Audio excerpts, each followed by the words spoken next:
দুটি ছোট্ট ছোট্ট কোলের শিশু সন্তানকে ফেলে রেখে মা কুয়োয় ঝাঁপ দিয়ে আত্মহত্যা করলেন। গৃহবধূ কেন আত্মহত্যা করলেন তদন্ত চলছে। কোলের দুই শিশু সন্তানকে ঘরের বারান্দায় বসিয়ে রেখে কুয়োয় ঝাঁপ দিয়ে আত্মহত্যা করলেন 1 বছর 25-এর গৃহবধূ। ঘটনাটি ঘটেছে আলিপুরদুয়ার জেলার অসম বাংলা সীমান্তবর্তী বারবিশার পূর্ব চকচকায়।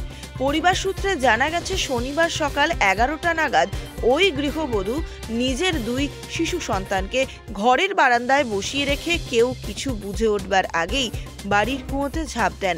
তাকে কুয়ো থেকে উদ্ধার করতে তার ছোট ননদ রশি ছুঁড়ে দেয়, কিন্তু সে সেই রশি ধরতে অস্বীকার করে। এদিকে চিৎকার চেঁচামেচি শুনে প্রতিবেশীরা এসে দেখেন ওই গৃহবধূ জলে তলিয়ে গেছেন। খবর পেয়ে ঘটনাস্থলে পৌঁছায় বারবিশা ফাঁড়ির পুলিশ। খবর দেওয়া হয় বারবিশা দমকল কেন্দ্র ও সিভিল ডিফেন্সে। দমকল কর্মী ও সিভিল ডিফেন্সের কয়েক ঘন্টার চেষ্টায় পাম্পের সাহায্যে কুয়োর জল বের করে ওই গৃহবধূকে উদ্ধার করে। কামাখ্যাগুড়ি হাসপাতালে নিয়ে গেলে তাকে মৃত বলে ঘোষণা করেন চিকিৎসকেরা।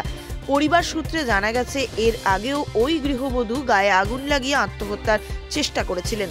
তবে আজ ঠিক কী কারণে আত্মহত্যা করেন তা পরিবারের কেউ সঠিকভাবে বলতে পারেননি।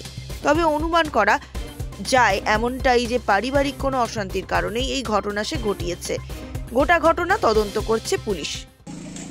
আমরা কিছু জানি না, আমরা আজকে একটা অনুষ্ঠান করবো, এই অনুষ্ঠানে ব্যস্ত ছিলাম। তারপরে ফোন জানছিল হালা শুরু হয়েছে, আমরা তো জানি মানে নরন দুটো আছে, হয়তো নরন বাজ একটু হয়তো কাজে লাগছে, এই গেমে চিল্লাচ্ছে। পরে শুনলাম যে উনি কুয়া লাভ মারছে। কুয়া লাভ মারছে? ওরা ভাবছে নারকেল পড়ছে। আগে বউ বেরিয়েছিল, বেরিয়ে পিছনে দাঁড়াইছিল, শাশুড়ি ডাকছে, ভাবছে বাথরুম সম্পর্ক হয়তো করতে গেছে। তা ওরা নারকেল ভাইবে দৌড় মারা যেতে গো, মানে উনি কুয়া লাভ মারছে। কে দেখছিল কুয়া লাভ মারা প্রথমে? ওর ছোট ননদ। আচ্ছা। দেখে বউ ওরা এসে করলো, তোলাতুলির চেষ্টা করলো, কিন্তু ওরা উঠে না। ওনারা বলছে আমি উঠবো না। আচ্ছা। তখন এই কথা শুনে ওনার শাশুড়ি আমাদের দিকে দৌড় মারলো। আমরা আস্তে আস্তে মানে ওরা ডুবে গেছে, ওরা অনেক চেষ্টা করলাম, পাইলাম না। আপনার কি হয় উনি? আস্তা বউ। আস্তা বউ। আচ্ছা। আপনার বাড়ি থেকে পাশাপাশি বাড়ি? হ্যাঁ, পাশাপাশি এই বাজারে চাকরি বাড়ি। আচ্ছা। ইনি আমার হলো কি পারিবারিক কোনো অশান্তি ছিল কি? না না, এমনি কোনো অশান্তি নেই। বাচ্চা মানে এই হলো বোধহয় আজকে 7-10-12 দিন উপরে হলো। বাচ্চাটা বাড়ি মুখে দেবে তো, এটা নাকি আমার ভাসতে বউ নাকি পাশে মন্দির নিয়ে করার কথা ছিল। আমার দাদা বলছিল যে কেন করবা, এতটা যদি করতে পেরেছি তাহলে আমি একটু 2 পয়সা দিয়ে করতে পারতাম না। ছেলেটাকে বকছে, বউকে বকছে। এইটুকু নিয়ে না ভালোই চলছে টাকার এরকম, কিন্তু আজকে যে কি হয়েছে এটা আমি জানি না। ওরে ছেলে কাজে গেছে, তারপরে কখন গেছে তা আমি কিভাবে শুনলেন?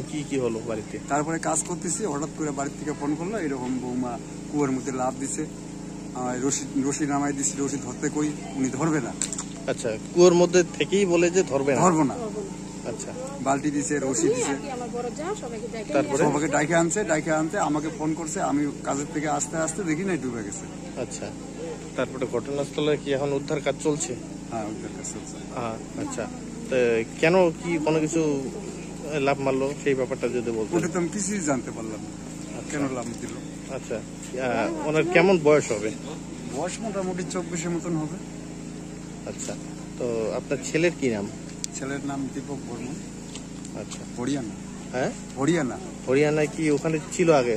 ওখানে ভালোবাসা করে বিয়ে করছে? ওইখানে হরিয়ানায় ছেলে কাজ করতো এক কোম্পানিতে, আর এরা মা মেয়ে ছেলে আর কোম্পানিতে কাজ করতো। ওইখানে যাওয়া আসা পরিচয় হয়েছে, হওয়ার পরে মেয়ের মায়ের মন্দিরে বিয়ে করে তখন বাড়িতে পাঠাই দিচ্ছে। আচ্ছা। ওখানে আপনার ছেলে বউ ভালোবাসা করে বিয়ে করছিল, তারপরে বাড়িতে আসছে। আচ্ছা। বাড়িতে আসার পর সমাজে উঠে নিলাম। ছেলে নিয়ে আসছে, আমাদের উঠে নিতে হবে। আচ্ছা। ছেলে আসলো, আসার পরে এখানে ছেলে হলো কামাকুড়ি হাসপাতালে হলো, আমরা নিয়ে গেলাম। ছেলে আবার অন্যখানে কামে গেছিল, বাড়িতে ছিল না। ওখানে আমরা স্বামী স্ত্রী 2জনে রাত্রেবেলা গাড়ি ভাড়া করে নিয়ে কামাকুড়ি যায় সন্তানগুলো নিয়ে আসলাম, ওষুধ উঠেলাম, শুদ্ধ শান্তি করলাম। করার পরে মোটামুটি মুখে ভাত দেওয়া হলো 7 মাস। 8 মাসের দিকে ওরা আবার এখান থেকে চলে গেল বগুড়ি বাড়ি। আচ্ছা। বগুড়ি বাড়ি চলে যাওয়ার পরে ওখান থেকে ডাইরেক্ট ওরা ওদিক দিয়ে আবার হরিয়ানা গেছে, আবার বাইরে চলে গেছে। আচ্ছা। আমরা কিন্তু দেখলাম না, গেল। যাওয়ার পরে ওখানে আসে হঠাৎ করে শুনলাম আবার মেয়ে হয়েছে। আচ্ছা, মেয়ে হয়েছে, আমরা বাড়িতে খবর দিয়েছি, আমরা তো ওষুধ খাটতেছি। মেয়ে 30 দিন হলো, তার 30 দিনে তার ওষুধ উঠবে, এইরকম টাইমে 30 দিনের দিন আবার ছেলে মারা গেছে।